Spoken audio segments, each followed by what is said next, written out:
गाईस, तर आज आमच्या छोट्या नंदुबाई आणि मोठ्या नंदुबाई धोंड्याचं जेवण करायला येणार आहेत. मग त्यासाठी स्वयंपाकाचा असा राडा छानपैकी चालू आहे. बघू शकता इकडं छान असा राईस केला आहे. एक मिनिट, इकडे बघू शकता छान असा राईस केलेला आहे. आणि इथं आता सध्या दालचा करायची तयारी चालू आहे. तर दालचा, राईस, परत कुर्मा, पुरी, बासुंदी, पापड आणि कोशिंबीर असा जेवणाचा बेत केला आहे. इथं तुम्ही बघू शकताय राईस तर छान असं तयार झालंय. आता फक्त दालचा करायचा आहे. तर मी आज स्वयंपाक करायला इथं आमची आई धुणं धुवायला लागले. तिथं ताई आणि आई धुणं धुवायचं काम चालू आहे.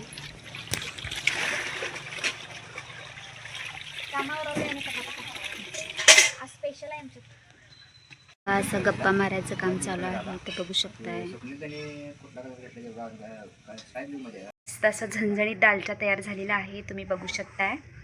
आता दालचा राईस तर झालाय. आता थोडेसे पापड तळते, कोशिंबीरची तयारी. चला, पापड तळायचं काम चालू आहे. पापड तळते. गॅस कट्ट्यावरचा पसारा स्किप करा, कारण एवढा सगळा पसारा झालेला आहे. मी काम करते पण एवढा सगळा पसारा झाला. तर हा सगळा पसारा आवरायला 1 तास तरी लागेल. आता चला आपण कोशिंबीरची तयारी करू. तर इथं कोशिंबीरचं पण सगळं चिरून झालं आहे. जेव्हा आपण खाणार असतो तेव्हा याच्यामध्ये कांदा आणि दही ॲड करायचे. बाकीचं सगळं चिरून घेतलं. इथं तुम्ही बघू शकताय. करायची असली तरी आम्हाला चपाती तर लागते बाबा, कारण चपातीचे मेंबर खूप आहेत आणि पुरीचे मेंबर थोडेसे कमीच आहेत. तर इथं कुर्मा तयार झाला आहे. कुर्म्याची रेसिपी हवी असेल तर चॅनलवरती लवकरच तीही येईल. बासुंदी करायला लागले. तयार झाल्या बासुंदी. या स्पेशल मेनू जेवण जेवायला या धोंड्याचा. तर इथं आई लाटायला लागलेत चपात्या. मी पीठ मगाशीच मळून ठेवलेलं तुम्ही बघितलेलं. आता आई त्याच्यात चपात्या लाटायला लागलेत. आणि चपात्या झाल्यावरती आईंना पुऱ्याही लाटायच्या आहेत. म्हणून मग काय, आई लगेच घेतल्या आईंनी पुऱ्या लाटायला. बघा, जेवणाचा मेनू अगदी छान असा तयार आहे. आता आम्हाला करायची होती तर डेकोरेशनची तयारी. बघा, डेकोरेशनची तयारी थोडक्यातच आवरली. तर आजचं डेकोरेशन कसं झालं आहे ते नक्की कमेंट करा.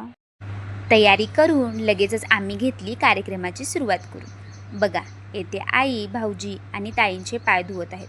भाऊजी म्हणत आहेत, हे सगळं कशाला करताय? तुम्ही एवढी छान मुलगी दिले, एवढंच आमच्यासाठी खूप आहे. आणि आमचे पाय तुम्ही धुताय, आम्हाला पाप लागेल. तर आई म्हणाल्या, तसं काही नसतं. अधिक महिन्यात लेक आणि जावयाची लक्ष्मीनारायण म्हणून पूजा करायची असते. ही प्रथा, परंपरा अगदी आधीपासून चालत आलेली आहे. तर त्यांचा मानपान करून लगेचच स्नेहलताई आणि अक्षय भाऊजी यांनाही मानपान करायला घेतला. त्यांचेही पाय धुतले, आरती केली, त्यांचाही मानपान केला. मानपान करो किंवा नाही, पण लेक जावई पूजनाचा जो मान आहे तोच म्हणजे अधिक मास. आणि जी आई प्रत्येक वेळी आपली ओटी अगदी निस्वार्थपणे आनंदाने भरते, तिची ओटी ही आपण भरलीच पाहिजे बरं का. तर अधिक महिन्यात स्नेहलताईंनी पहिल्याच गेल्या आठवड्यात ओटी भरलेली होती आईंची. तर लगेच याच कार्यक्रमात आम्ही आणखी एक कार्यक्रम घेतला, तो म्हणजे आईंची ओटी भरण्याचा. आणि स्वातीताई राहिलेल्या होत्या, मग त्यांनीही आईंची ओटी भरायला घेतली. एका आईला आपल्या दोन्ही मुली अगदी सारख्या असतात, त्यामुळे ती निस्वार्थपणे दोघींनाही खूप सारा जीव लावत असते. माझं लव्ह मॅरेज असल्यामुळे मी माहेरी जास्त करून जात नाही आणि त्यामुळे माझी ओटीही कोण भरलं नव्हतं. मग ताई म्हणाल्या, मीच भरते. अशी आहे का ननंद कोणाकडे, बहिणीचं माहेर अगदी निस्वार्थपणे जपणारी. त्या म्हणाल्या, कोण नसलं म्हणून काय झालं, मी आहे की.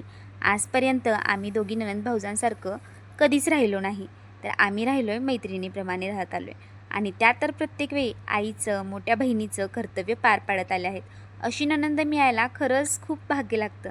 आणि गेल्या जन्मात खरंच मी काहीतरी पुण्य केलं असणार, त्यामुळेच मला अशी नणंद मिळाली. तुम्ही म्हणाल, एवढा कार्यक्रम झाला पण तुमचे बाबा आणि अहो कुठं दिसतच नाहीत. तर बाबा गेले होते कामाला आणि अहोंची आहे नाईट, त्यामुळे ते झोपलेत. तर फायनली कार्यक्रम आवरला आणि आम्ही थोडेसे फोटो काढून घेतले. तर हाय गाईज, अशा पद्धतीने सगळा कार्यक्रम फायनली पूर्ण झाला आहे. बघू शकताय. काय झालं,